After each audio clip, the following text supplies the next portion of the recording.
Morning दोस्तों, स्वागत है आप सभी का हमारे यूट्यूब चैनल जीत वर्मा पर। तो दोस्तों आज हम बात करेंगे एक नए एक्ट पर जो आपके यूजीसी नेट और यूपी जुडिशरी के मेंस के एग्ज़ाम में पूछा जाता है।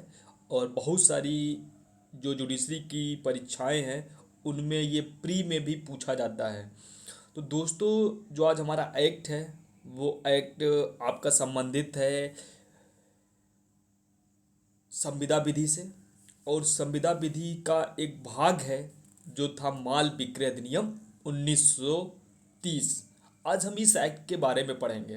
तो जैसा कि आप सभी के सामने एक स्क्रीन पे पीडीएफ आ रही होगी, इसी पीडीएफ में जिन बातों को मैंने लिख रखा है उनको मैं आपको पढ़ाने वाला हूँ।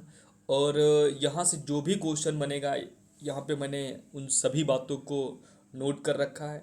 तो दोस्तों यहाँ पे बात की गई है, वो हम देखते हैं कि क्या क्या बातें इस एक्ट में की गई हैं।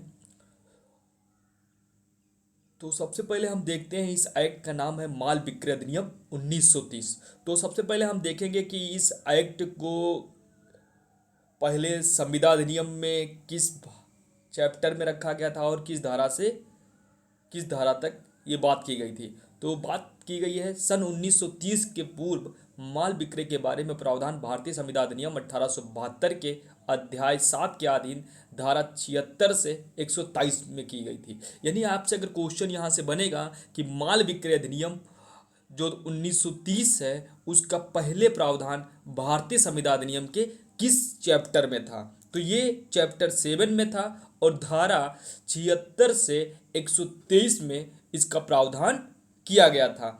फिर बात की जाती है कि 1930 में इसे रिपील करके नया कानून जो बनाया गया माल विक्रय अधिनियम 1930 बनाया गया। यानी कि इस धारा जो पहले बात की गई थी चैप्टर 7 जो संविदा अधिनियम, उसको वहां से हटाकर एक नया कानून बनाया गया माल विक्रय अधिनियम 1930। फिर हम देखते हैं आगे कि अधिनियम की धारा 3 में यह कहा गया है कि जो माल विक्रय अधिनियम है वो संविदा अधिनियम का भाग है। यानी किस एक्ट में जो एक्ट का ये भाग है वो कहाँ पे कहा गया है, तो माल विक्रय अधिनियम की धारा 3 में यह कहा गया है कि ये संविदा अधिनियम का भाग है। ये क्वेश्चन आपको तैयार रखना है। फिर पूछा जाता है क्वेश्चन कि इस एक्ट का जो एक्ट नंबर क्या है, तो माल विक्रय अधिनियम जो है उसका एक्ट नंबर जो है वो 3 है, ये भी याद हमें रखना है। फिर हमको देखना है कि निर्माण तिथि क्या है, एसेंट डेट क्या है, तो एसेंट डेट ये 15 मार्च 1930 है। फिर हम देखते हैं कि प्रवर्तन तिथि क्या है, यानी लागू होने की तिथि क्या है, तो 1 जुलाई 1930। फिर हम इसमें देखेंगे कितने चैप्टर हैं और कितनी धाराएं हैं। तो इस एक्ट में कुल जो है 7 चैप्टर है और 66 धाराएं हैं। तो आपके पास क्या क्या याद करना है, एक्ट नंबर 3 है, निर्माण की तिथि 15 मार्च 1930 है और प्रवर्तन तिथि 1 जुलाई 1930 है और इसमें कुल चैप्टरों की संख्या 7 और धाराएं 66 हैं। तो ऐसा भी क्वेश्चन बनता है, ज़्यादातर छोटे एक्ट जहाँ पे पूछे जाते हैं जुडिशरी के एग्जाम में उसमें कुल चैप्टर और धाराओं की संख्या पूछ लिया जाता है, एक्ट नंबर पूछ लिया जाता है और ये प्रवर्तन तिथि और निर्माण तिथि पूछ लिया जाता है। और यहाँ से भी क्वेश्चन लोगों को गलत होते हैं। यानी कि ये जो किसी भी अधिनियम के ये सबसे ज़रूरी प्राथमिक ज़रूरत जो होती है, हमें इन सब चीज़ों को तैयार रखना है जिससे आगामी कोई भी परीक्षा हो तो यहाँ से क्वेश्चन न गलत हो। तो कब कोई भरोसा नहीं है, यूजीसी नेट हो या जुडिशरी का एग्ज़ाम कब कहाँ से कौन क्वेश्चन आपसे पूछ ले। तो हमें क्योंकि हर एक क्वेश्चन को सही करना है और अपनी सफलता को सुनिश्चित करना है, तो हमें इन सभी बातों को ध्यान रखना होगा। यानी इन सभी बातों को जब आप ध्यान रखेंगे तो आगामी कोई भी परीक्षा होगी उसमें आपको। फिर आगे हम बात करते हैं क्या है, इस अधिनियम के तहत चल संपत्ति का विक्रय किया जाता है जबकि टीपीए के अधीन केवल अचल संपत्ति का विक्रय किया जाता है। यानी कि इस एक्ट के अंतर्गत जो विक्रय होगा वो चल संपत्ति का होगा और जो टीपीए के अधीन केवल अचल संपत्ति का विक्रय किया जाता था, जहाँ पे बात की गई थी चैप्टर 3 में और धारा 54 से 57 तक। ठीक है, फिर हम इसका देखेंगे पूरा ड्राफ्ट इंट्रोडक्शन में। कि इसकी संरचना क्या है, कौन सा चैप्टर कहाँ तक है। चैप्टर से भी क्वेश्चन बनता है। छोटे अधिनियम में सिर्फ केवल ये पूछ लिया जाएगा कि चैप्टर 1 में क्या है, चैप्टर 2 में क्या है, चैप्टर 3 में क्या है और ये कहाँ से कहाँ तक है। तो ये हम पहले इसकी संरचना देखेंगे। तो अध्याय 1 जो धारा 1 से 3 तक है, जो प्रारंभिक है आपका। दूसरा जो चैप्टर है धारा 4 से 17 तक है, जो संविदा की संरचना की बात करता है। जो चैप्टर 3 आपका है वो धारा 18 से 30 है और ये संविदा के प्रभाव के बारे में बात करता है। चैप्टर 4 है जो धारा 31 से 44 तक बात करता है और संविदा के पालन से बात करता है। फिर चैप्टर नंबर 5 है जो धारा 45 से 54 है, जो माल पर असंगत विक्रेता के अधिकार के बारे में बात करता है। और जो चैप्टर नंबर 6 है जो धारा 55 से 61 तक बात करता है और संविदा के लिए वाद की बात करता है। और जो अध्याय 7 जो अंतिम आपका है वो धारा 62 से 66 है, जो प्रकीर्ण है। तो पहला चैप्टर आपका, सबसे पहले हमको ये देखना है कि कहाँ से कहाँ तक कौन था। तो पहला चैप्टर धारा 1 से 3 है, दूसरा चैप्टर धारा 4 से 17 है, फिर तीसरा चैप्टर 18 से 30 है और चौथा जो चैप्टर है 31 से 44 है और पांचवा चैप्टर 45 से 54 और छठा चैप्टर जो है 55 से 61 है और सातवां चैप्टर आपका 62 से 66 है। यानी कि आपका जो चैप्टर है सबसे पहले ये याद करना होता है कि अध्याय 1 कहाँ से कहाँ तक है, तो 1 से 3। अध्याय 2 कहाँ से कहाँ तक है, तो आपका है धारा 4 से 17।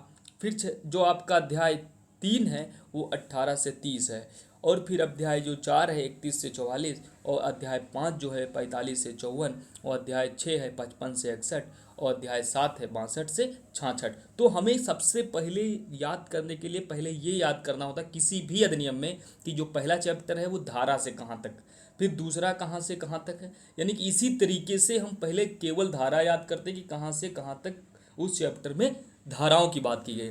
फिर उस चैप्टर का नाम याद करते हैं। जैसे पहला प्रारंभिक होता ही सभी में, तो पहला प्रारंभिक है। अब एक माल विक्रय अधिनियम संविधान एक्ट बना रहे हो तो पहले प्रारंभिक बात करोगे, फिर बात तो यही करोगे कि संविदा की संरचना कैसे हो, तो संविदा की संरचना करवा दे रहे हैं, फिर संविदा का प्रभाव करवाएंगे, फिर पालन करवाएंगे, फिर माल असंगत विक्रेता के अधिकार बताएंगे, फिर संविदा भंग के लिए वाद और प्रकीर्ण। यानी कि पहला चैप्टर प्रारंभिक, फिर संरचना करवा रहे हैं तो संविदा की संरचना, फिर है प्रभाव क्या होगा उस संविदा को जो करवाया है तो संविदा का प्रभाव तीसरा चैप्टर रख दिया, फिर उस प्रभाव के बाद उसका पालन कैसे कराया जाएगा वो चैप्टर नंबर 4 बना के रख दिए, फिर माल पर असंगत विक्रेता के अधिकार क्या है उसके बारे में चैप्टर नंबर 5 और संविदा के लिए वाद जो है छठा नंबर है और प्रक्रिया लास्ट में है। मिसलेनियस जो आपका चैप्टर है वो चैप्टर नंबर 7 है। यानी कि हमें याद क्या करना है, चैप्टर भी पूछ लिया जाता है। यूजीसी नेट ने क्या किया, एक बार ये चैप्टर दे दिया और फिर उसको अरेंज करने के दे दिया कि अरेंज करिए इनको। तो ये अगर आपको याद नहीं होगा तो पहले प्रारंभिक, फिर संरचना, फिर प्रभाव, फिर पालन, हमको एक एक वर्ड याद करना है। प्रारंभिक, संरचना, प्रभाव, पालन, असंगत विक्रेता और संविदा भंग के लिए वाद और प्रकीर्ण। यानी कि हमको याद करना है प्रारंभिक, फिर संरचना, फिर प्रभाव, फिर पालन, फिर असंगत विक्रेता के अधिकार, फिर संविदा भंग के लिए वाद, फिर प्रकीर्ण। याद हो गया सभी को? क्लियर? मैं आपको बताऊंगा कैसे याद करना है और किस तरीके से पढ़ा जाता है। तो जो हम पहला चैप्टर देखेंगे एक, तो पहला चैप्टर जो सेक्शन 1 आपकी बात करती है संक्षिप्त नाम, विस्तार एवं प्रारंभ। तो संक्षिप्त नाम आप सभी को पता है कि माल विक्रय अधिनियम है ही होगा और इसका विस्तार संपूर्ण भारत पे होगा और इसका प्रारंभ आपने देख ही लिया 1 जुलाई 1900, जो आपको मैंने अभी यहाँ पे डेट बताई थी वही डेट है 1 जुलाई 1930। और 1 जुलाई 1882 को आपका जो एक्ट है वो एक और एक्ट लागू हुआ है। वो आपका कौन सा एक्ट था आप सभी को पता होना चाहिए कि वो एक्ट जो था उस एक्ट में देखा गया था कि टीपीए भी 1 जुलाई 1882 को ही लागू हुआ था। और आपका जो एक और एक्ट था यहाँ यहीं पर याद कर लेना चाहिए आप सभी को, दहेज प्रतिषेध अधिनियम भी 1 जुलाई को ही लागू हुआ था। तो ये आपकी जो जुलाई से संबंधित डेटें थी उनको देख लिया। फिर इसका जो विस्तार बताया गया था कि जम्मू कश्मीर में ये कब लागू हुआ, तो 30 अक्टूबर 2019 से संपूर्ण जो है भारत में लागू हो गया, यानी जम्मू कश्मीर क्षेत्र में भी लागू कर दिया गया। फिर इसका परिभाषा खंड देखेंगे। परिभाषा खंड आपको हर एक एक्ट का बहुत इंपॉर्टेंट होता है और उन वर्डों को हम जरूर याद करना चाहिए परिभाषा खंड में। जिस नाम से वो एक्ट बना हो और उससे जो भी उसके एलिमेंट हों उस एलिमेंट वाले जितने भी वर्ड दिए होते हैं उन सभी को याद करना होता है। तो पहली जो परिभाषा हम देखेंगे 2.1 में जो दी गई है क्रेता की, तो क्रेता की याद करेंगे। क्रेता के बारे में कहा जाता है कि वह व्यक्ति जो माल क्रय करता है या क्रय करने का करार करता है, यानी कि एक व्यक्ति है जो माल को क्या कर रहा है, क्रय कर रहा है या क्रय करने का करार करता है, वो व्यक्ति क्रेता कहलाता है। तो क्रेता की परिभाषा याद कर ले तो विक्रेता उसका विपरीत है, तो उसकी भी एक साथ याद कर लेते हैं। तो विक्रेता की बात की गई है धारा 2.13 में। किस में बात की गई है, धारा 2.13 में किसकी बात की गई है, विक्रेता की। विक्रेता कौन होगा, वह व्यक्ति जो माल का विक्रय करता है या विक्रय करने का करार करता है। इसी तरीके इसी भाषा में लिखा गया था कि वह व्यक्ति जो माल का क्रय करता है या क्रय करने का करार करता है वो होगा क्रेता। और विक्रेता में है क्या कहा गया, वह व्यक्ति जो माल का विक्रय करता है या विक्रय करने का करार करता है वो व्यक्ति हो गया विक्रेता। तो क्रेता और विक्रेता आपका निपट गया, दोनों परिभाषाएं सेम है, बस वहाँ पे जो है केवल क्रेता और विक्रेता दो नाम आपको अलग अलग रखना है। दोनों जगह बात एक ही जैसी की गई है, एक ही लैंग्वेज में लिखी गई। तो क्रेता आपका 2.1 में हो गया और विक्रेता आपका हो गया जो है 2.13 में बात की गई है। ठीक है, क्लियर आप सभी का, क्रेता और विक्रेता आपका क्लियर हो गया। फिर दूसरा जो वर्ड अब तीसरा वर्ड जो है जो परिभाषा 2.2 में दी गई है परिधान की, किस किस क्या दी गई है, परिधान की। परिधान का मतलब क्या है, परिधान से एक व्यक्ति का दूसरे व्यक्ति को कब्जे का स्वेच्छा अंतरण अभिप्रेत है। मतलब परिधान का मतलब क्या है, एक व्यक्ति, परिधान से एक व्यक्ति का दूसरे व्यक्ति को कब्जे का स्वेच्छांतरण, कब्जे का स्वेच्छांतरण क्या हो गया, परिधान। एक व्यक्ति को दूसरे व्यक्ति को कब्जे का स्वेच्छांतरण ही क्या कहलाता है, परिधान कहलाता है। ये 2.2 में बात की गई। अभी तक आपने 3 परिभाषाएं पढ़े, क्रेता विक्रेता 2.1 में, क्रेता और विक्रेता की 2.13 में। फिर आपने परिधान पढ़ लिया, 2.2 में क्या पढ़ लिया, परिधान। यानी कि जब भी हम बेयर पढ़ें और कोई चीज़ याद कर रहे हैं, किसी परीक्षा को देने जा रहे हैं, तो इसी तरीके से कि मैंने पहले क्या पढ़ लिया, फिर क्या पढ़ा, फिर क्या पढ़ा। ये जब आप एक एक वर्ड पढ़ते समय रिवाइज करते रहेंगे तो आपको पढ़ते ही वो अधिनियम याद हो जाएगा। ये मैं आपको बता रहा हूँ कि वास्तव में किस तरीके से तैयारी की जा रही है। फिर 2.3 में हम क्या देखते हैं, माल का पर्देय स्थिति में होना, यानी कि जो माल है उसका कब पर्देय स्थिति में होता है उसके बारे में बात 2.3 में की गई है।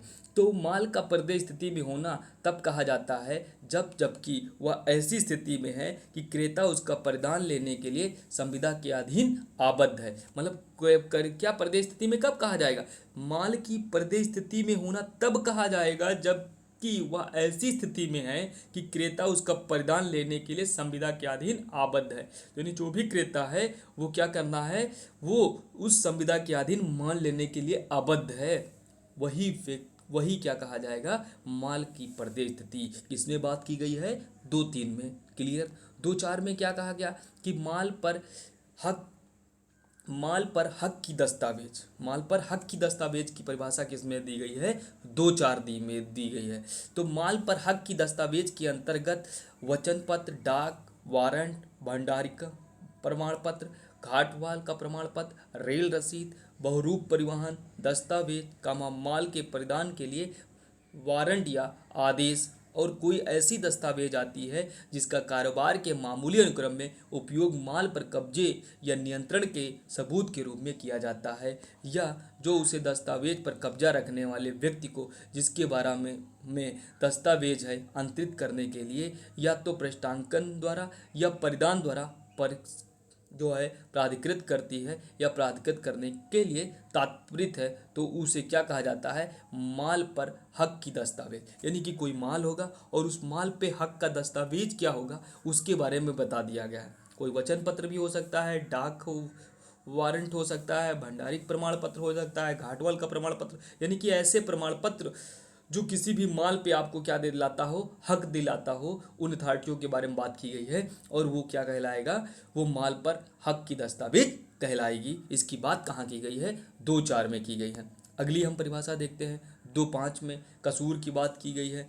तो कसूर से तात्पर्य कोई सदोष कार्य या व्यतिक्रम है। तो कसूर के अंतर्गत क्या आता है, कोई कार्य, सदोष कोई कार्य या व्यतिक्रम। दो चीज आती है, सदोषकार या व्यतिक्रम। यानी कि दो वर्ड हैं और दोनों को पकड़ के जाना है कि कसूर से तात्पर्य कोई सदोषकार या व्यतिक्रम आती है। और उसकी बात कहाँ पे की गई है? 2:5 में की गई है। 2:6 में क्या की कही गई है? भावी माल। भावी माल ये बहुत इंपॉर्टेंट है। 2:6 में बात की गई है भावी माल की। तो भावी माल से वह माल अप्रेत है जिसे विक्रय की संविदा करने के पश्चात विक्रेता को विनिर्मित या उत्पादित या अर्जित करना है। भावी माल से वह माल अप्रेत है जिसे विक्रय की संविदा करने के पश्चात विक्रेता को विनिर्मित या उत्पादित या अर्जित करना है। किसको करना है? विक्रेता को। क्या करना है? विनिर्मित या उत्पादित या अर्जित करना है। तो वो कौन सा माल होगा? भावी माल होगा। फिर बात करते हैं सेक्शन 6 में, वह माल जो विक्रय की संविदा का विषय हो या तो ऐसा वर्तमान माल हो सकेगा जो विक्रेता के स्वामित्व या कब्जे में हो, या भावी माल हो सकेगा। दूसरा क्या बात करते हैं कि उस माल के विक्रय के लिए संविदा हो सकेगी जिसका क्रेता द्वारा अर्जन ऐसी अनिश्चित घटना पर क्या हो? अवलंबित हो, जो घटित हो या ना हो, वो भी क्या कहलाएगा? भावी माल कहलाएगा। फिर माल विक्रय अधिनियम की नेक्स्ट धारा 2:7 में क्या बात की गई है? तो माल की बात की गई है। भावी माल 2:6 आपको याद करना है, माल की बात 2:7 में की गई है। ठीक है, तो माल के साथ इसको एक याद करने के परिप्रेक्ष्य में आप देख सकते हैं, माल से तात्पर्य हमारा, जैसे कि हम लोग आम भाषा में कुछ ऐसे अराजक तत्व होते हैं जो यूज करते हैं, किसी एक जेंडर को आप लोग बात करते हैं तो माल के रूप में उसको देखते हैं। तो जैसे माल क्या होता है? साथ रहता है। तो साथ, दो साथ में क्या है? माल। तो हम याद ट्रिक करने की, हम जो याद करते हैं उसकी ट्रिक के हिसाब से देख सकते हैं कि माल क्या रहती है? साथ रहती है। तो दो साथ में, दो साथ में क्या बात की गई है? माल की बात। किसी को भी नहीं भूलेगा, सभी को एकदम याद करके जाना है और मस्ती के साथ। ठीक है, दो साथ में क्या है? माल की बात की गई है। माल से अनियोज्य दावों और धन से भिन्न हर किस्म की जंगम संपदा प्रेत है तथा इसके अंतर्गत आते हैं स्टॉक और अंश, उगती फसलें, कामा घास, भूमि से बद्ध या उसकी भाग रूप ऐसी चीजें जिनका विक्रय से पूर्व या विक्रय की संविदा के अधीन भूमि से पृथक किए जाने पर करार किया गया हो, वो क्या है? माल है। माल में क्या आता है? स्टॉक और अंश, उगती फसलें, घासें, भूमि से बद्ध या उसकी भाग रूप ऐसी चीजें जिनका विक्रय से पूर्व या विक्रय की संविदा के अधीन भूमि से पृथक किए जाने का करार किया गया हो, ये सब क्या होते हैं? माल। फिर ये बात करते हैं मुद्रा की। तो मुद्रा 3 प्रकार की होती है। नंबर 1 चालू मुद्रा, पुरानी मुद्रा और विदेशी मुद्रा। ठीक है, फिर ये होता है कि चालू मुद्रा को माल नहीं माना जाएगा, इसके अनुसार हाँ, इसके जो है अनर्ड केवल विनिमय द्वारा हो सकेगा। टीपीए की धारा विनिमय की बात कहाँ पे की गई है? तो 118 से 121 तक चैप्टर नंबर 6 में। मार्क्स वर्क हैंगकांग जो है वाद में 1899 का वाद है, जिसमें कहा जाता है कि विदेशी मुद्रा का क्रय विक्रय हो सकता है अतः यह माल माना जाएगा। यानी कि विदेशी मुद्रा को क्या है, क्या किया जा सकता है? क्रय और विक्रय किया जा सकता है, तो इसे माल के अंतर्गत माना गया है। लेकिन जो चालू मुद्रा होगी उसको माल नहीं माना जाएगा। ठीक है, तो ये मार्क्स वर्सेस हैंकॉक के वाद में कहा गया था, जो 1899 का है। इसमें क्या बताया गया था कि विदेशी मुद्रा का क्रय और विक्रय हो सकता था या माल माना जाएगा। तो निम्नलिखित को गुड माल माना गया है। ये हमको लिस्ट याद कर रख के जाना है कि माल किसको माना गया है, क्योंकि कल क्वेश्चन यहीं से बनेगा। तो आपको याद रखना है कि विदेशी मुद्रा को माल माना गया है, पुरानी मुद्रा को माल माना गया है, स्टॉक अंश को, उगती फसलों को, घास और भूबद्ध चीज़ें जिनका भूमि से पृथक किए जाने का करार किया गया हो, ये सब क्या आते हैं? माल में। तो पहली बात विदेशी मुद्रा, दूसरी बात पुरानी मुद्रा, तीसरी बात स्टॉक अंश, चौथी बात उगती फसलें, जो पांचवी बात घास, छठी बात क्या है? भूबद्ध चीज़ें जिनका भूमि से अलग किया गया हो, ये सब माल में आएगा। आप सभी को याद हो जाएगा। State of Maharashtra versus Champalal के केस में क्या कहा गया था कि खड़े पेड़ सामान्यतः गुड्स नहीं है, परंतु यानी उन्हें काट कर बेचने का करार किया गया है, तो वो भी आपके क्या कहलाएंगे? माल माना जाएगा। ठीक है, इस क्या माल जो खड़े पेड़ हैं उनको जब काट दिया जाएगा तो वो माल के अंतर्गत आएंगे। ये किस केस में कहा गया था? तो state of Maharashtra versus Champalal के केस में 1971 का ये वाद था, उसमें कहा गया था। क्लियर आप सभी को? मैं किसी भी चीज़ को छोड़ने वाला नहीं हूँ। आप सभी की परीक्षा में जहाँ से क्वेश्चन बनता है वो सारी बातें मैं बताऊँगा और यहीं में एक साथ पूरा एक्ट इसको ख़त्म करने वाले हैं। फिर 2.8 में क्या बात की गई है? दिवालिया की। तो दिवालिया वह व्यक्ति दिवालिया कहलाता है जिसने कारोबार के मामूली अनुक्रम में अपने ऋणों का संदाय बंद कर दिया है। मतलब कारोबार का काम कर रहा होगा और काम करने के अनुक्रम में क्या किया है? ऋणों का संदाय बंद कर दिया हो, या जो अपने ऋणों को जैसे वे शोध होते हैं संदाय न कर सकता हो, यदि उसने दिवालियापन का कोई कार्य किया हो या न किया हो तो वो क्या कहलाएगा? दिवालिया कहलाएगा। फिर 2.9 में क्या बात की गई है? वाणिज्य अभिकर्ता की। वाणिज्य अभिकर्ता की बात कहाँ पे की गई है? 2.9 में। और इसी की बात जो है इंडियन कॉन्ट्रैक्ट एक्ट की सेक्शन 182 में भी एजेंसी की बात की गई है। तो वाणिज्यिक अभिकर्ता से ऐसा अभिकर्ता प्रेत है जो ऐसा अभिकर्ता होने के नाते कारोबार के रूढ़िक अनुक्रम में या तो माल के विक्रय या विक्रय के प्रयोजन के लिए माल के प्रेषण का या माल के क्रय का माल की प्रतिभूति पर जो है धन जो है खड़ा करने का प्राधिकार रखता है, वो क्या कहलाया जाएगा? वाणिज्यिक अभिकर्ता। तो आपको वाणिज्यिक अभिकर्ता का परिभाषा नहीं याद करना है, 2.9 में वाणिज्यिक अभिकर्ता की बात की गई है, ये इतना याद करना है। फिर 2.10 में कीमत की बात की गई है। तो कीमत से वह प्रतिफल अप्रेत है जो माल के विक्रय के धन के रूप में दी जाती है। यानी कि जब माल विक्रय होगा और जो धन के रूप में दिया जाता है वही आपकी कीमत कहलाती है। वो कीमत कहाँ पे परिभाषित की गई है? 2.10 में। तो एल्ड्रिच वर्सेस जॉनसन का केस है 1857 का, इसमें बात की गई है यदि कीमत को बराबर करने के लिए कुछ धन दिया गया है और कुछ माल के बदले माल दिया गया है तो पूरा संव्यवहार विक्रय माना जाएगा। यदि कीमत को कारोबार करने के लिए कुछ धन दिया गया है और कुछ माल के बदले माल दिया गया है तो पूरा संव्यवहार क्या कहलाएगा? विक्रय कहलाएगा। 2.11 में संपत्ति की परिभाषा है। संपत्ति से माल की साधारण संपत्ति ना होकर कोई विशेष संपत्ति अप्रेत है। मतलब साधारण संपत्ति की बात नहीं की गई, विशेष संपत्ति होती है वो संपत्ति कहलाती है। 2.12 में बात की गई है माल की क्वालिटी। माल की क्वालिटी 2.12 में। तो माल की क्वालिटी के अंतर्गत माल की स्थिति या दशा भी आती है। स्थिति और दशा दोनों माल की क्वालिटी के अंतर्गत आती है। यह बात माल विक्रय अधिनियम की धारा 2.12 में कही गई। 2.14 में क्या कहा गया? 2.14 में बात की गई है विनिर्दिष्ट माल, यानी कि जो विनिर्दिष्ट माल के बारे में बात की गई है वो 2.14 में की गई है। परिभाषा क्या है देखते हैं। विनिर्दिष्ट माल से वह माल अप्रेत है जो माल का विक्रय करता है या विक्रय करने का करार करता है। क्या करता है? माल का विक्रय करता है या विक्रय करने का करार करता है, वो माल क्या कहलाता है? विनिर्दिष्ट माल कहलाता है। फिर 2.15 में बात करते हैं। 2.15 में क्या कहता है? जो पद इस अधिनियम में परिभाषित नहीं है और यदि वह संविदा अधिनियम में परिभाषित है तो वह लागू होगी। यानी कि जिन बातों की बात संविदा अधिनियम में नहीं, यहाँ पे नहीं की गई है, संविदा अधिनियम में की गई है, तो वो क्या कहलाएगी? तो वो वहाँ से उसकी परिभाषा को समझा जाएगा। तो आप सभी की परिभाषा खंड खत्म हो गई, और परिभाषा खंड जब आप खत्म हो गई तो एक बार फिर से देखते हैं, क्योंकि रिवीजन ही सबसे ज़्यादा आपको सफल बनाएगा। ये बात आप सब लोग गांठ बांध के रख लेना।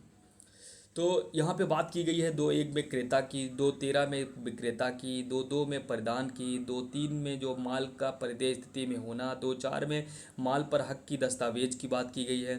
फिर 2.5 में कसूर की, 2.6 में भावी माल, 2.7 में जो है माल की बात की गई। जो फिर 2.8 में आप देखते हैं तो बात की गई थी दिवालिये की, 2.9 में वाणिज्यिक अभिकर्ता, 2.10 में कीमत की बात, 2.11 में संपत्ति की बात, 2.12 में माल की क्वालिटी, और 2.14 में विनिर्दिष्ट माल, 2.15 में जो बातें संविदा अधिनियम में है उनकी परिभाषा का अर्थ वहीं से लगाया जाएगा। इस हो गया तो क्लियर हो गया यहाँ तक। यानी कि आपकी 15 जो आपकी डिफिनीशन क्लास थी उसकी समस्या आप सभी की दूर हो गई होगी और आपको बेहतर समझ में आया होगा, मैं ऐसी अपेक्षा कर सकता हूँ। फिर अगली सेक्शन जो है सेक्शन 3 क्या कहती है? 1872 के उपबंधों का लागू होना। यानी जो इंडियन कॉन्ट्रैक्ट एक्ट था 1872 की, उनके उपबंधों का लागू होने की बात की गई है धारा 3 में। क्या बात करते हैं कि संविदा अधिनियम 1872 के अनिर्सित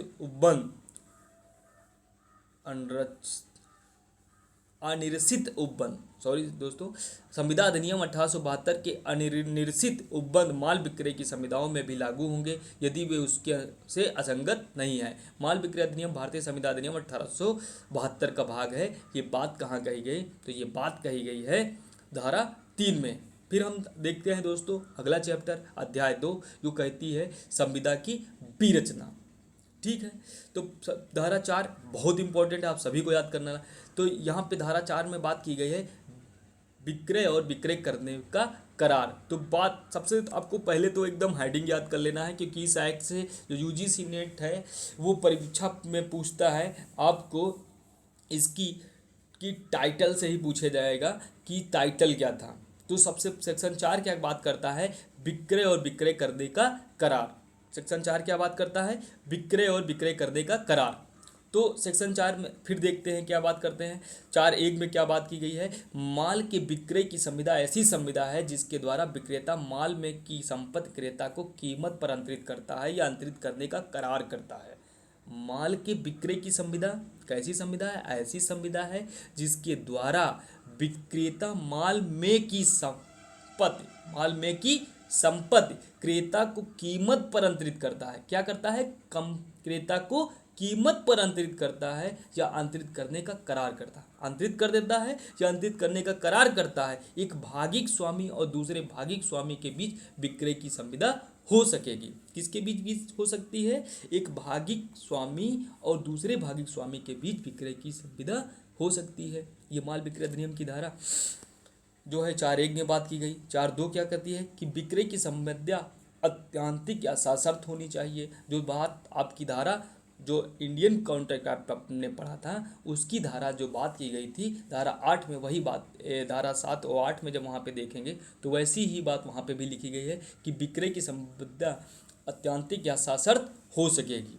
फिर धारा जो है 4(3) में क्या बात की गई? जहाँ की माल में की संपत्ति विक्रेता से क्रेता को विक्रय की संविदा के अधीन अंतरित होती है वह संविदा विक्रय कहलाती है। किंतु जहां माल में की संपत्ति का अंतरण किसी आगामी समय में या किसी शर्त के अधीन है तत्पश्चात पूरी की जानी है वह संविदा विक्रय करने का करार कहलाता है। यानी विक्रय की संविदा क्या कहलाती है और विक्रय करने की करार क्या कहलाता है, इसके बारे में 4(3) में बात की गई। ठीक है, अब 4(4) में हम देखते हैं। 4(4) में बात की गई है विक्रय करने का करार तब विक्रय हो जाता है जब वह समय बीत जाता है या जब वे शर्तें पूरी हो जाती है जिसके अधीन माल में की संपत्ति अंतरित की जाती है। क्लियर आप सभी को?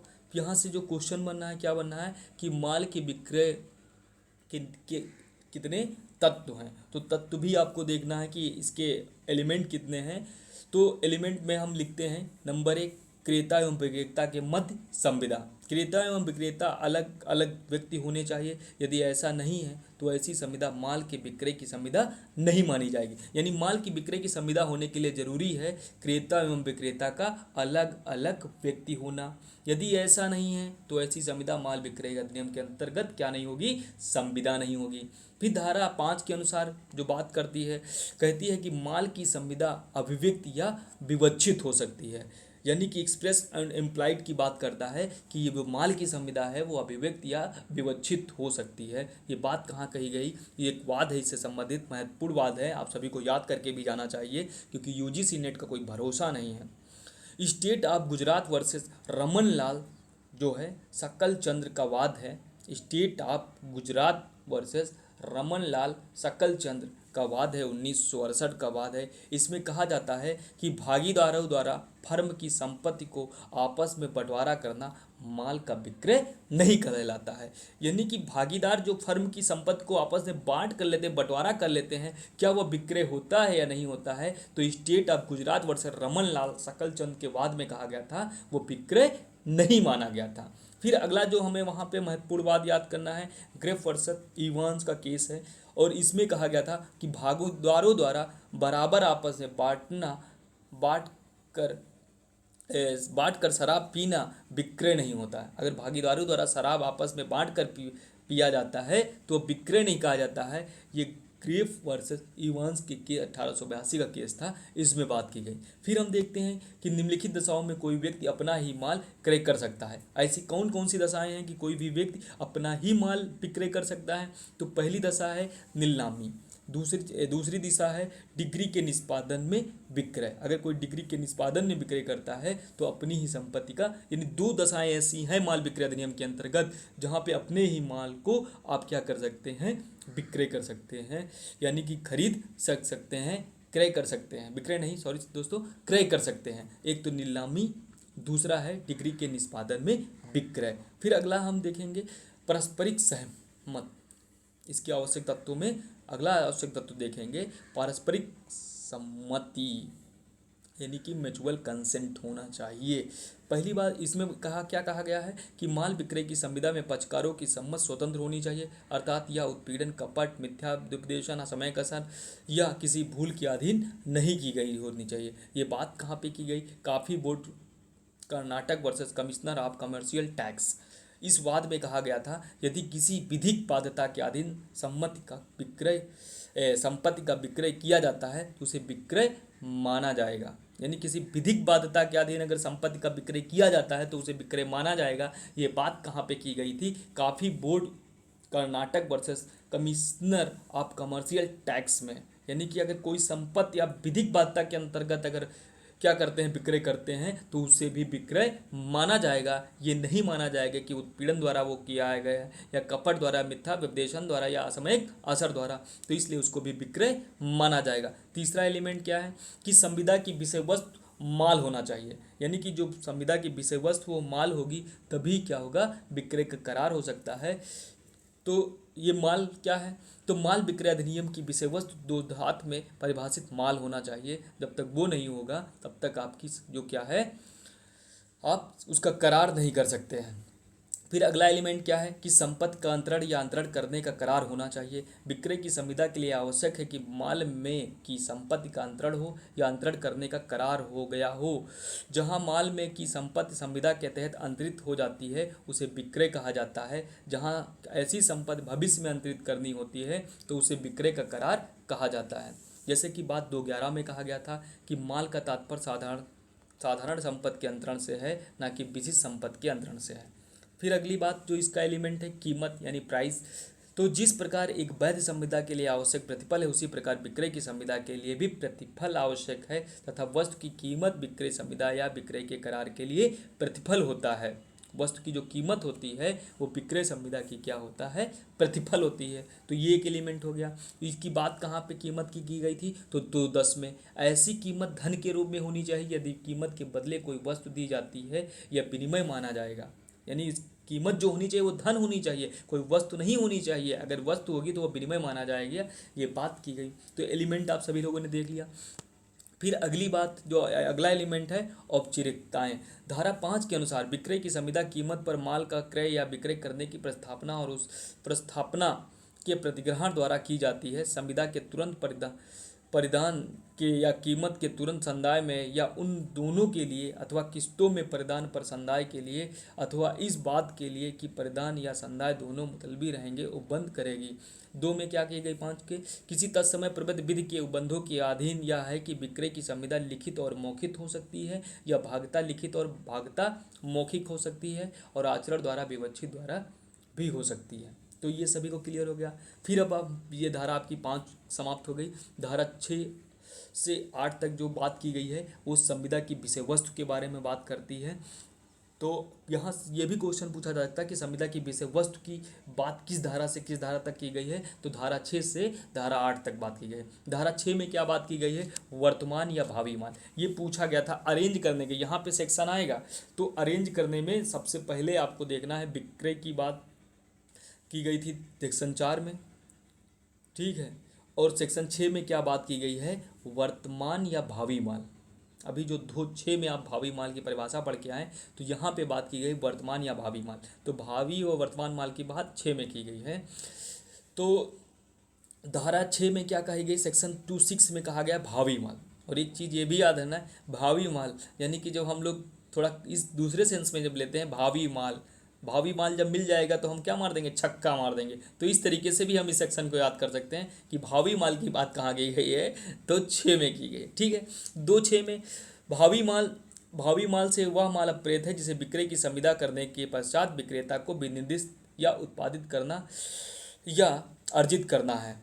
ठीक है, और वर्तमान माल से क्या तात्पर्य है, वर्तमान माल से ऐसा माल जो संविदा करने के समय विक्रेता के कब्जे में है वर्तमान माल हो सकेगा। यह 2 प्रकार का होता है, विनिर्दिष्ट माल जो 2(14) में बात की गई थी परिभाषा खंड में, और अनिर्दिष्ट माल, मतलब विनिर्दिष्ट माल यानी कि निश्चित माल, अनिर्दिष्ट माल यानी कि अनिश्चित माल। 2(1) में धारा 6(1) क्या कहती है कि वह माल जो विक्रय की संविदा का विषय वस्तु हो ऐसा वर्तमान माल हो सकेगा जो विक्रेता के स्वामित्व या कब्जे में हो अथवा भावी माल हो सकेगा। दूसरी बात कहती है कि उस माल के विक्रय के लिए संविदा हो सकेगी जिसका क्रेता द्वारा अर्जन ऐसी अनिश्चित घटना पर अवलंबित हो जो घटित हो या ना हो। फिर तीसरे में क्या बात करते हैं कि जहाँ की विक्रय की संविदा द्वारा क्रेता का भावी माल का संपत्तिक विक्रय हो, क्या होना चाहिए, संपत्तिक विक्रय होना तात्पर्य है, वह संविदा इस माल का विक्रय करने के करार के रूप में प्रबद्ध होगी। धारा आप 7 देखिए, धारा 7 क्या बात करती है, संविदा के किए जाने के पूर्व माल का नष्ट होना, यानी जो संविदा हम करते हैं और संविदा करने से पहले माल की नष्ट हो जाए तो उसके बारे में बात करते हैं। जैसे इंडियन कॉन्ट्रैक्ट एक्ट की सेक्शन 20 बात करती है। सेक्शन 20 क्या करती है, यदि तथ्य की भूल करार का मर्म है और करार करते समय पक्षकार तथ्य के भूल में थे तो ऐसा करार क्या होता है, शून्य होता है, यह बात धारा। तो इसी तरीके से जो संविदा के लिए किए जाने के पूर्व माल नष्ट हो जाएगा तो वहाँ पे भी क्या हो जाएगा, शून्य हो जाएगा। तो देखते हैं जहाँ की संविदा का विनिर्दिष्ट माल के विक्रय के लिए है वहाँ यदि विक्रेता के ज्ञान के बिना वह माल उस समय जब संविदा की गई थी नष्ट हो गया था तथा इतना नुकसानग्रस्त हो गया है कि वह संविदा में के अपने वर्णन के अनुरूप नहीं रह गया तो संविदा शून्य हो जाएगा। यानी कि कोई भी व्यक्ति माल की बात करता है और माल विक्रय के समय उसको नहीं ज्ञान होता कि वो माल बचा है या किसी तरीके से वो नुकसानग्रस्त हो गया है तो वो क्या किया जाएगा, वो संविदा हो जाएगी शून्य। ये बात क्या करता है, ये बात धारा 7 करती है। केस भी इस पे देख लेते हैं, स्मिथ वर्सेस माथर का क्या है।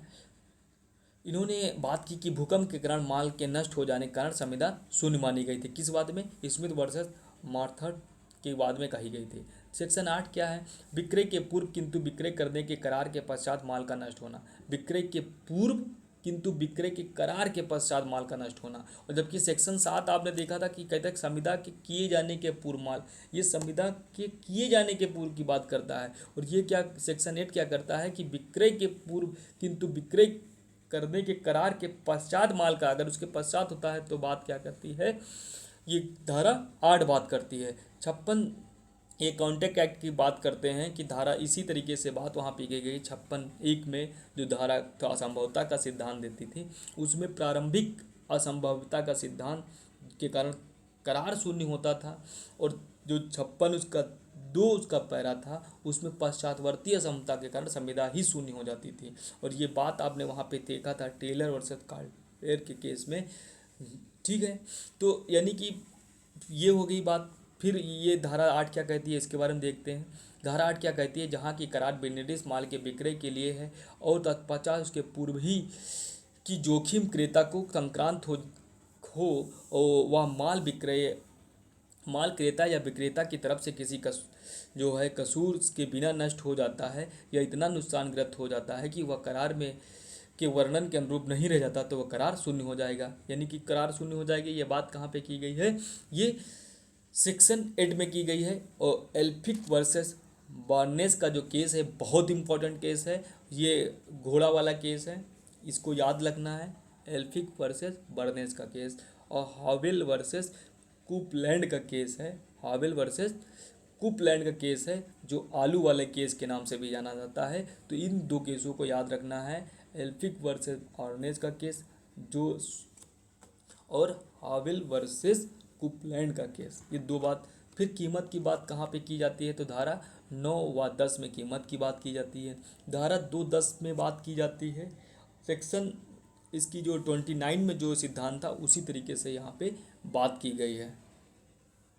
और डार्लिंगटन वर्सेस डार्लिंगटन जस्टिस जो है स्टूवेल हैं उसमें क्या कहती है कि संविदा फालतू समय की मजाकबाजी नहीं है, यह संविदा हंसी मजाक की विषय वस्तु नहीं है। यह बात कहाँ किस वाद में कही गई थी? तो डार्लिंगटन बनाम डार्लिंगटन के वाद में कहा गया था और जस्टिस स्टूवेल ने यह बात कही थी। तो इसी तरीके से जो है कीमत की जो अभिनिश्चित करने की बात की गई है वो सेक्शन 9 में की गई है। तो विक्रय की संविदा में कीमत उस संविदा द्वारा नियत की जा सकती है या इस प्रकार करारित नियत करने के लिए छोड़ी जा सकती है जो संविदा के पक्षकार के व्यवहारचर्या द्वारा अवधारित की जाए।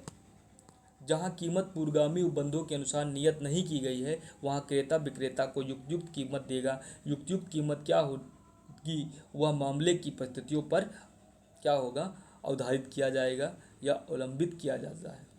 धारा 10 में क्या बात की गई? मूल्यांकन पर विक्रय करने का करार। धारा 10 क्या कहती है? मूल्यांकन पर विक्रय करने का करार। केवल इसको हेडिंग देखना है, अंदर की बातें नहीं पूछी जाती हैं तो हमें नहीं देखनी है।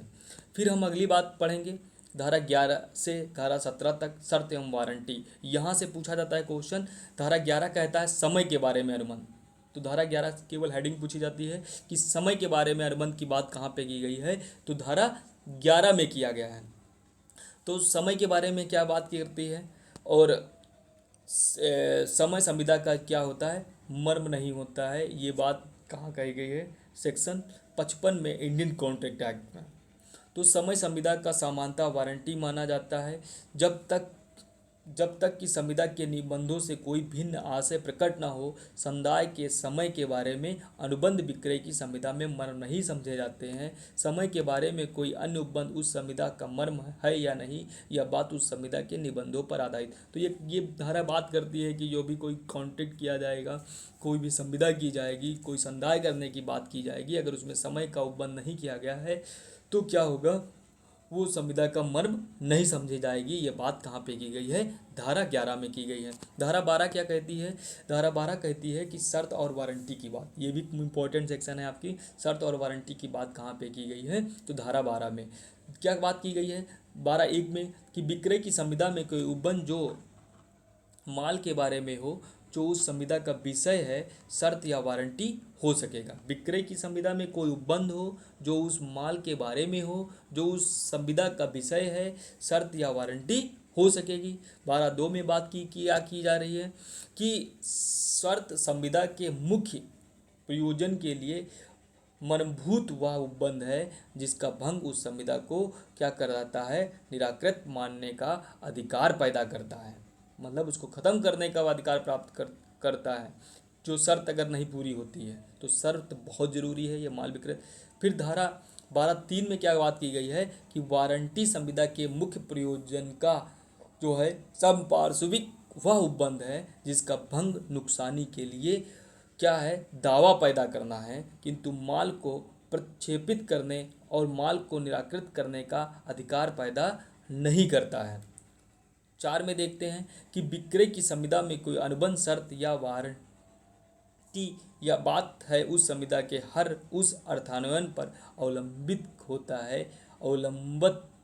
अवलंबित शर्त हो सकता है यद्यपि संविदा उसे वारंटी कहा जाए।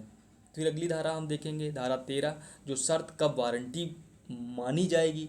ये बात कहाँ पे की गई है? तो ये भी धारा आपसे हेडिंग पूछी जाती है और इसको याद कर लेना है कि धारा 13 में क्या बात की गई है, शर्त कब वारंटी मानी जाएगी। इसके अंदर की बातें नहीं पढ़ना है आपको, केवल और केवल आपको ये धारा याद करना है। धारा 13 में क्या बात की गई है कि शर्त कब वारंटी मानी जाएगी।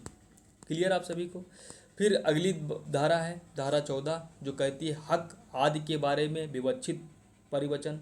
हक और आदि के बारे में विवक्षित परिवचन के बारे में बात कहाँ की गई है? धारा 14 में। यहाँ पे भी केवल आपको ये हेडिंग याद करना है, न कि इसके अंदर की बातें। क्लियर? फिर आपका जो 15 है सेक्शन वो है वर्णानुसार विक्रय, यानी जिस वर्णन के अनुसार विक्रय की बात की गई होगी उसी तरीके से की जाएगी। ये बात कहाँ की गई है? धारा 15 में। ये भी आपको ऐसे याद कर लेना है। धारा 16 में क्या बात की गई? क्वालिटी या योग्यता के बारे में विवक्षित शर्त, यानी क्वालिटी और जो है योग्यता के बारे में विवक्षित शर्त की बात कहाँ की गई है? तो धारा 16 में। तो इसमें ये भी आपको हेडिंग ही याद करना है। धारा 17 आपकी इम्पोर्टेंट है, वो आपको पढ़ना है। धारा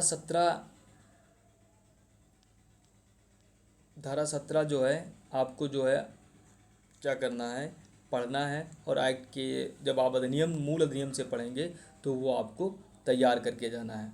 क्लियर आप सभी को। फिर कुछ महत्वपूर्ण केस हैं जो धारा 16 से पूछे गए हैं, उनको हम देख लेते हैं।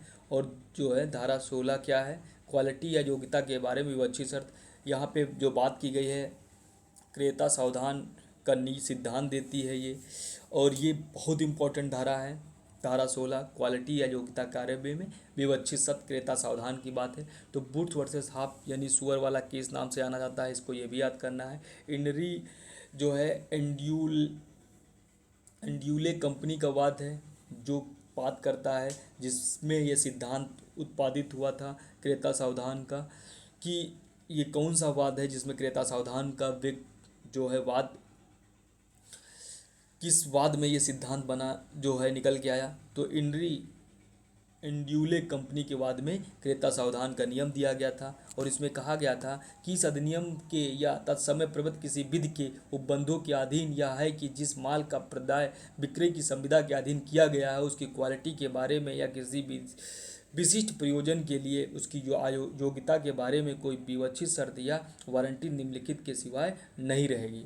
यानी कि कोई भी माल आप लेने जा रहे हो तो उसकी विशिष्टता क्या है, उसमें क्या बात कही गई है, बात क्या क्वालिटी है, तो उसके बारे में कुछ विवक्षित शर्त हैं, उसके अलावा नहीं माना जाएगा। पहली बात क्या है कि जहाँ की विक्रेता व विशिष्ट प्रयोजन जिसके लिए माल अपेक्षित है विक्रेता को अभिव्यक्त या विवक्षित रूप से इस प्रकार ज्ञात करा देता है कि उसे यह दर्शित हो कि विक्रेता के कौशल या विवेक या योग्यता पर भरोसा कर रहा है और माल उस वर्णन का है जिस वर्णन के माल का प्रदाय विक्रेता के कार्य के अनुक्रम का है, वहाँ यह विवक्षित शर्त रहती है कि माल ऐसे प्रयोजन के लिए युक्त योग्य होता है परंतु विनिर्दिष्ट चीज़ के पेटेंट नाम या व्यापार नाम के अनुक्रम में है, वहाँ उस चीज़ के योग्य होने के बारे में कोई विवक्षित शर्त नहीं होती है।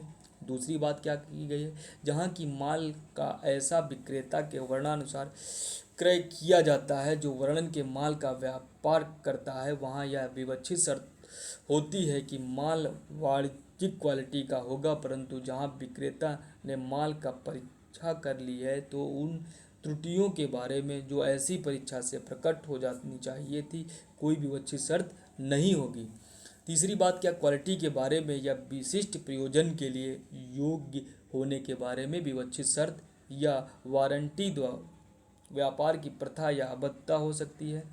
चौथा क्या है, अभिव्यक्ति वारंटी या शर्त इस अधिनियम द्वारा विवक्षित या वारंटी को नकार नहीं सकती है जब तक कि उसे क्या करना है, असंगत ना किया गया हो। इससे इम्पोर्टेंट केस क्या है, grant versus Australian knitting mills company का वाद है, जो अंडरवियर वाला केस नाम से भी जाना जाता है।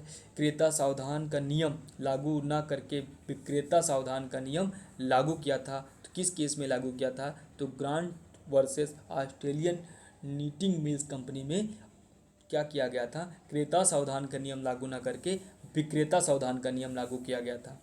दूसरा केस है आपका इंड्री एंड्रे यूले जो एंड कंपनी का वाद है।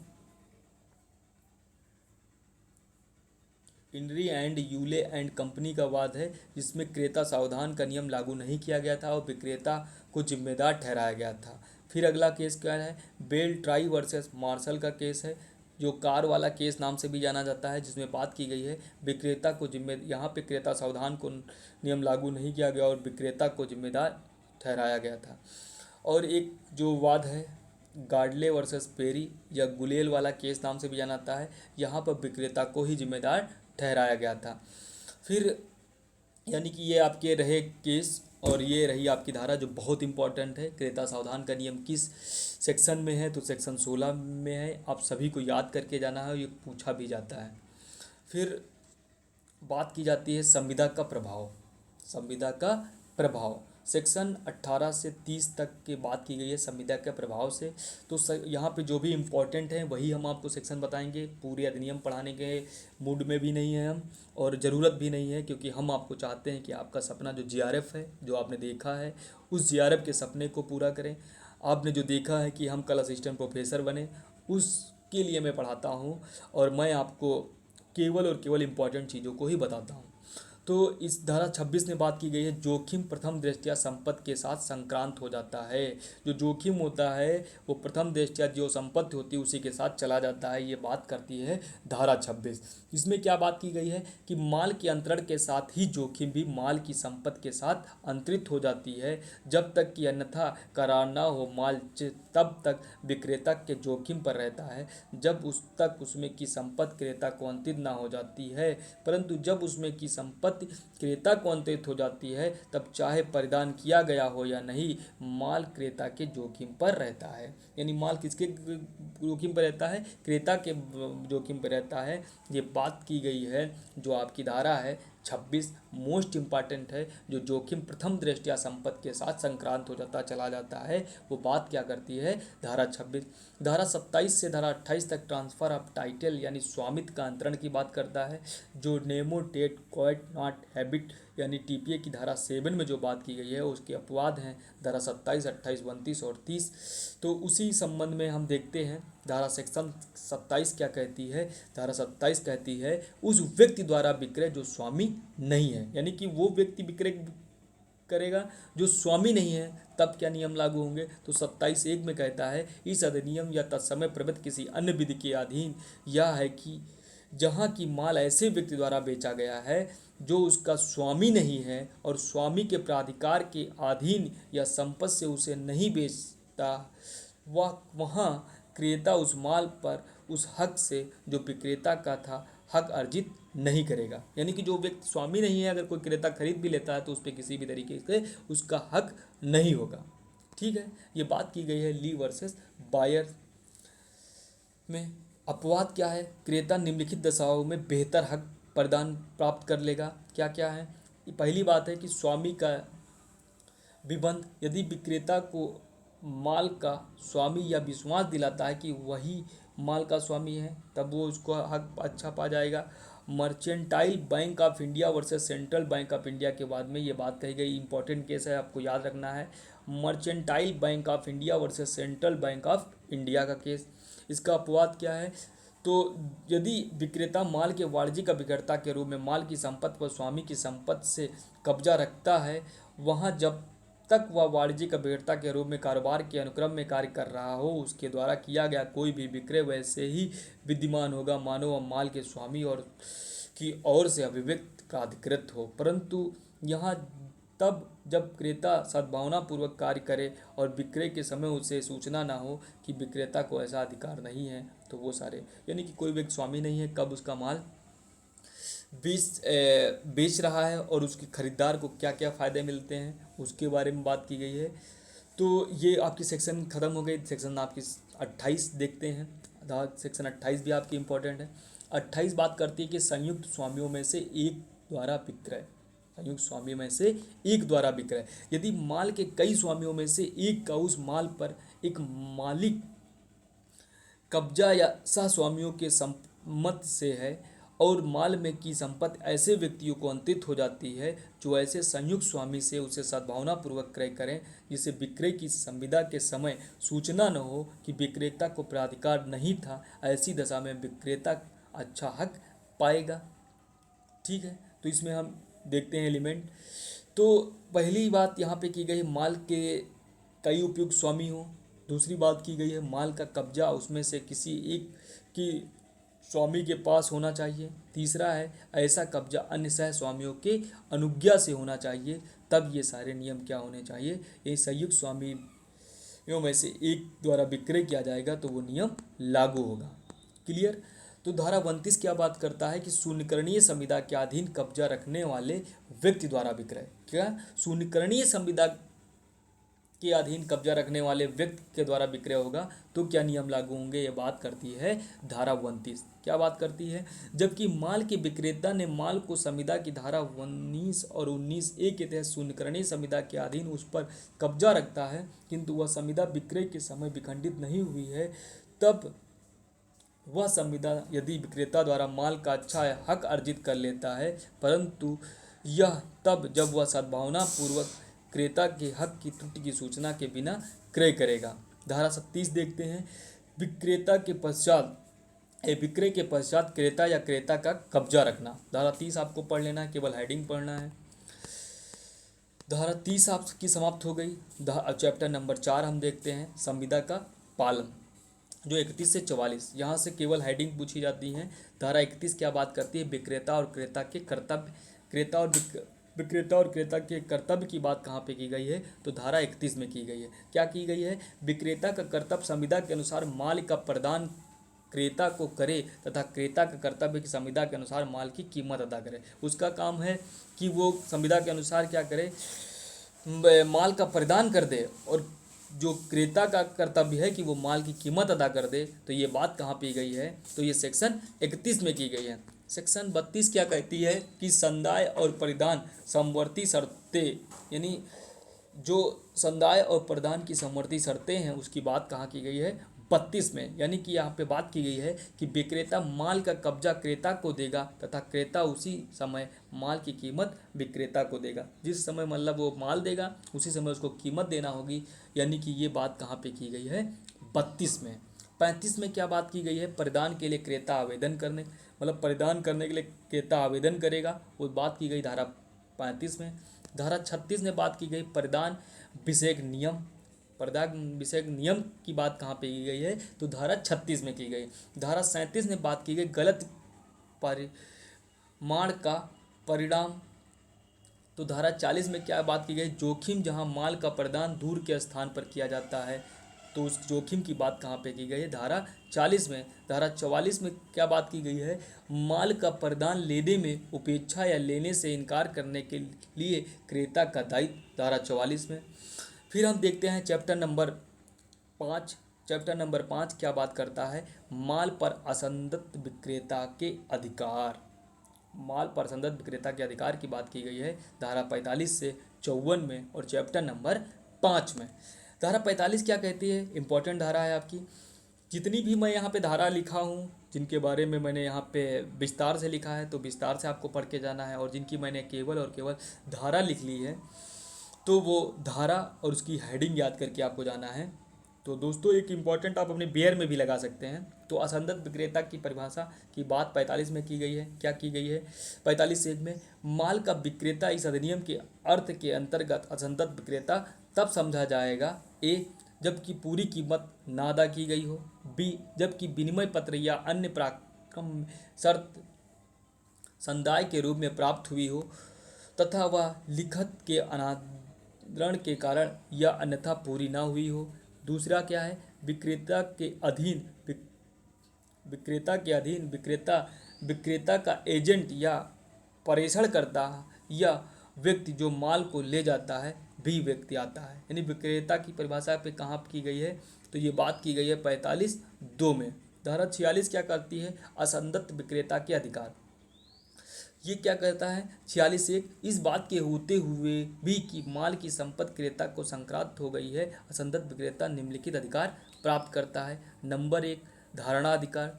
नंबर 2, माल की अभिवाहन में रोकने का अधिकार। नंबर जो सी है, पुनर्विक्रय का अधिकार। डी है धारण करने का अधिकार। यानी कि जो भी व्यक्ति है उसको जो अधिकार मिलते हैं असंदत विक्रेता को: धारण करने का अधिकार, माल को अभिवाहन कर में रोकने का अधिकार, पुनर्विक्रय का अधिकार और धारण करने का अधिकार। ये सारे अधिकार मिल जाते हैं धारा जो है 45 के अंतर्गत असंदत विक्रेता को। क्लियर? तो केवल इतना याद करना था। फिर हम अगली सेक्शन देखेंगे, विक्रेता का धारणा अधिकार क्या है? तो धारा 47 में दिया गया है, यानी 47 में क्या बात की गई है? 45(1) में बात की गई है माल का असंदत विक्रेता जिसका माल पर कब्जा है, उस पर निम्नलिखित दशाओं में कब्जा तब तक प्रतिधारित करने का हकदार है जब तक कीमत असंदत या क्या है निमित्त ना किया जाए। बी क्या बात एक क्या करता है कि जहां माल का विक्रय उधार के किसी उपबंध के बिना किया गया है। बी कहता है कि जहां माल का विक्रय उधार पर किया गया किंतु उधार की अवधि समाप्त हो गई है। सी कहता है जहां क्रेता दिवालिया हो गया है। और इस दो में क्या बात की गई है, विक्रेता अपने धारणा अधिकार का प्रयोग इस बात के होते हुए भी कर सकेगा कि माल का उस पर कब्जा अभिकर्ता या उपनीति का है, तब भी वो क्या कर सकता है, प्रयोग कर सकता है। धारा 48 करता है भागिक प्रदान की। जहाँ की असंदत विक्रेता ने माल का भागिक प्रदान कर दिया है, वहाँ वह अपने धारणा अधिकार का प्रयोग शेष पर कर सकेगा, जब तक कि ऐसा भागिक पालन ऐसी परिस्थितियों में ना किया गया हो जो धारण अधिकार के अभिजन या करार दर्शित करता हो। ये बात की गई है धारा 48 में। धारा 49 हम देखते हैं, धारणाधिकार का परेशान मतलब कब खत्म हो जाता है धारणाधिकार का, तो वो कंडीशन है नंबर 1। 49(1) में क्या की गई है, माल का असंदत विक्रेता निम्नलिखित परिस्थितियों में माल पर से अपना धारणाधिकार खो देता है। ए, जब वह क्रेता के साथ प्रेषित किए जाने के प्रयोजन से माल को उसके वयन के अधिकार को आरक्षित किए बिना वाहक या अन्य उपनीति को क्या कर देता है, परिष्कृत कर देता है। बी, जब क्रेता या उसका विक्रेता माल पर कब्जा प्राधिकार पूर्वक अभिप्राप्त कर लेता है। सी, धारणा अधिकार के अभिजन द्वारा। दूसरा क्या कहा जाता है कि माल का असंदत विक्रेता जिसका उस पर धारणा अधिकार है, अपना धारणा अधिकार केवल इस कारण नहीं खो देता है कि उस माल की कीमत के लिए उसे डिग्री क्या है, अभिप्राप्त है। दूसरे में बात फिर क्या की गई है, माल वहन रोकने का जो अधिकार है वो बात की गई है धारा 50 से 52 में। तो यहाँ पे सेक्शन केवल पढ़ना है। सेक्शन 50 क्या कहता है, अभिवहन में रोकने का अधिकार सेक्शन 50 की बात करता है। सेक्शन जो 51 है वो कहता है अभिवहन की काला अवधि, यानी अभिवहन की बात 50 में, 51 में अभिवहन की काला अवधि की बात करता है। और फिर हम अगला जो सेक्शन देखेंगे 52, वो कहता है अभिवहन में कैसे रोका जा सकता है, तो 52 बात करता है। ये भी आपको सेक्शन याद करना है। सेक्शन 53 क्या कहता है, क्रेता तथा अनुविक्रय या गिरवी का प्रभाव क्या होगा, 53। धारा 54 क्या कहती है, धारणा अधिकार से अभिवहन में रोकने से विक्रय का उपभोक्ता विखंडन नहीं हो जाता है। फिर धारा 6 चैप्टर नंबर 6 देखना है, संविदा के भंग के लिए बात जो हम देखते थे इंडियन कॉन्ट्रैक्ट एक्ट की सेक्शन 73, 74 और 75 में। तो यहाँ से भी क्वेश्चन बहुत ज़्यादा आपसे नहीं पूछा जाता है। इसमें एक इम्पॉर्टेंट सेक्शन आपकी है, वो केवल देख लेना है, वारंटी के भंग का उपचार। सेक्शन 59 आपको देख के जाना है। 59 क्या कहता है, वारंटी के भंग का उपचार। सेक्शन आपका जो है 59 ये भी याद करके जाना है। तो यहाँ पे बात करती है कि केवल नुकसानी पाने का अधिकार है, माल वापस करने का अधिकार नहीं है। ये बात कहाँ पे की गई है, 59 में, वारंटी के भंग का उपचार। ठीक है, ये 58 भी आप देख के चले जाना। 58 कहती है विनिर्दिष्ट माल की बात, जो इशारे की धारा 10 व 14 लागू जिसपे नहीं होती, ये पूछा जाता है। विनिर्दिष्ट पालन की बात कहाँ पे की गई है, तो धारा 58 में बात की गई है। धारा 60 में क्या बात की गई कि समयक तारीख से पूर्व संविदा का निराकरण। अगर समय एक तारीख से पूर्व संविदा का निराकरण होता है तो बात क्या करती है, सेक्शन 60। सेक्शन 61 क्या कहती है, नुकसानी के तौर पर ब्याज और विशेष नुकसानी, सेक्शन 61 करती है। और लास्ट जो आपका चैप्टर है प्राकीट, यानी कि 62 से जो 66 तक की बात की गई है, सेक्शन 63 बात करता है युक्तियुक्त समय तथ्य का प्रश्न होता है। युक्तियुक्त जो समय होगा वो तथ्य का प्रश्न होगा, ये बात करता है सेक्शन 63। तो आप सभी को मैंने जितनी भी इम्पोर्टेंट सेक्शन थी वो बताइए, एक बार आप सेक्शन टिक कर लेना और यहाँ से इसको सुन लेना और चले जाना। मैं बता रहा हूँ कि माल विक्रय अधिनियम में किसी भी तरीके से आपको समस्या नहीं होने वाला है। तो दोस्तों, आप सभी ने मेरे साथ बहुत अच्छे से इस एक्ट को डील किया और आप सभी को समझ में आया होगा। तो दोस्तों, मैं आप सभी से यही कहूँगा कि मैं जितना भी आपको सेक्शन बता दे रहा हूँ, अगर समझने में कहीं समस्या आ रही तो आप कमेंट बॉक्स में लिखिए, और जो भी एक्ट आप पढ़ना चाहते हैं यूजीसी नेट के लिए, उस एक्ट के बारे में लिखिए और मैं आपको इसी तरीके से एक एक वीडियो में सारी बातें क्लियर कर दूंगा और आपको एक पीडीएफ नोट्स भी मैं दे दूंगा। आप सभी लोग कमेंट में बात करना, अगर आप सभी को पीडीएफ चाहिए इसकी तो वो भी बता देना, फिर मैं अपने टेलीग्राम चैनल पर जाना और वहाँ पर आपको पीडीएफ ये मिल जाएगी। तो दोस्तों, फिर जय हिंद। आप सभी से फिर से मुलाकात होगी एक अगले एक्ट में। नमस्कार।